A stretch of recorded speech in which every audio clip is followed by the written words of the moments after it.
man, real say shit. You already know what's going on, so we gotta talk about Ari Lennox and her label drama with Dreamville, basically going off and dissing the whole label. But before we get into that situation, man, I'm gonna need y'all to like, comment, subscribe, and you already know what the fuck's going on. Make sure y'all hit that fucking notification button, please. Alright, so let's get into it. So if you didn't know already, Ari Lennox is one of the first, if she is the first woman to be signed by Dreamville, which is j.cole's label. And she basically posted on Twitter today, and she had a lot of disheartening things to say about the label in general. Basically that they're not giving her a chance, she doesn't have any hits, and it's an issue.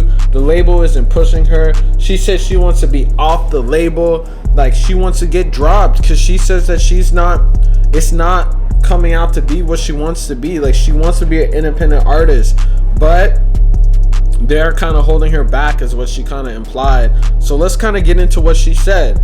So she said, for Christ's sakes, this is all on Twitter. She said, for Christ's sakes, I realize I have no hits. I realize you all can live without hearing my music. I realize my complaining is so aggravating to y'all. I don't ask blogs to post me when I'm at my worst. Your judgmental, self-hating parasites wouldn't last a day as a signed artist.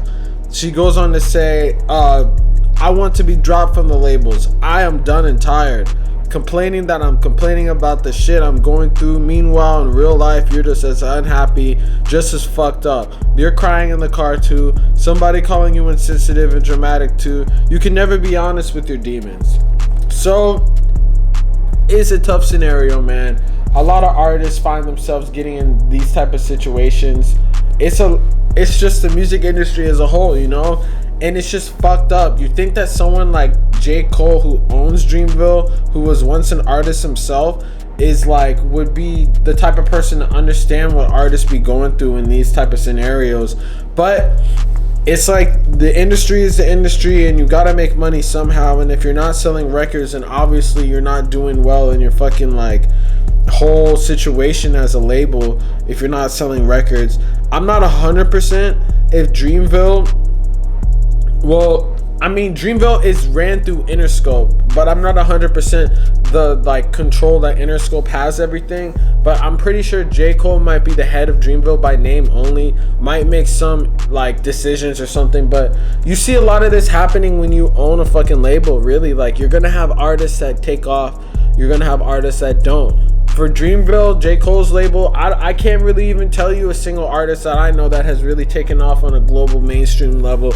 Maybe Boss is the biggest person, but that was really I'm pretty sure the first person that he ever signed. So it's just so disheartening that the first woman that's on the label is saying that the label is trash, basically. And this label is not no TDE shit, man. It's not like they're making no Kendricks or anything. j.cole's the biggest person on there. They came out with that Dreamville tape, which was fire as fuck. Had hundreds of niggas on that shit, which was next level. We haven't seen any crossover like that in I don't even know how long. But is obviously, besides that type of shit, I can't really name, maybe Earth Gang, if they're part of Dreamville. I'm not 100%, but I can't really name any huge stars that have emerged from the Dreamville roster for real. So obviously I don't know if they're doing it right. And j.cole needs to take some responsibility, because I'm pretty sure he's signing all these people. He's A&Ring this shit, getting everything put together. So at the end of the day, if you're the face of the fucking label, you're the person that ultimately is going to be ending up taking the L on this one. And it's not going to be attractive for further artists in the general that want to grow their careers. Part of the reason that could be an issue with it is Dreamville is more of a rap label, and Ari Lennox is more soulful and shit. So maybe there's just a disconnect with the amount of fans and influences they have and connections they have, that it doesn't work with the actual R&B singer or something. She has good music, but some people are just better off independent than they are not independent. You feel me? Some people are better off not being on a label, and some people are better off being on a label. It's not always bad, but it just depends what the situation is. And honestly, I'm not a fan of these labels, and it's just kind of depressing that this this is not like no regular label. This is a label that's formed by an artist who should be understanding, but it seems like this is more of a cash grab and they're just looking for like the money. But at the end of the day, if you're not selling any records and not enough people are listening to your music, you have a smallish like cult fan base, but it's not big enough that it's really selling like huge numbers. It's like, what are you expecting? You shouldn't have been in a fucking deal in the first place, and then you're just gonna be in limbo forever, and it just sucks. That's why it's better for those type of artists maybe to not even get a deal in the first place. But maybe that's how she got a deal in the first place, just being known. Like they put her on the map sorta, so she can't be like complaining about that. But obviously it's a lot of shit that could happen with a label. You could get shelved, you could go in all types of situations, you could end up like not releasing music, or you won't even own your masters in any type of way. You're gonna be putting other people through college and shit. But that's like all for the usual type label. This is a label owned by a dude that like should understand the needs of artists, since he is like a once in a lifetime artist. It's just sad. It just shows that the labels don't be hitting, and obviously Dreamville, the artists don't really be blowing up like that besides j.cole. No one's on like his type of level coming up really. Like you look at like Jay-Z, he signed the right people. He signed the niggas like j.cole and Kanye and shit. Like those are the people that were like life changing.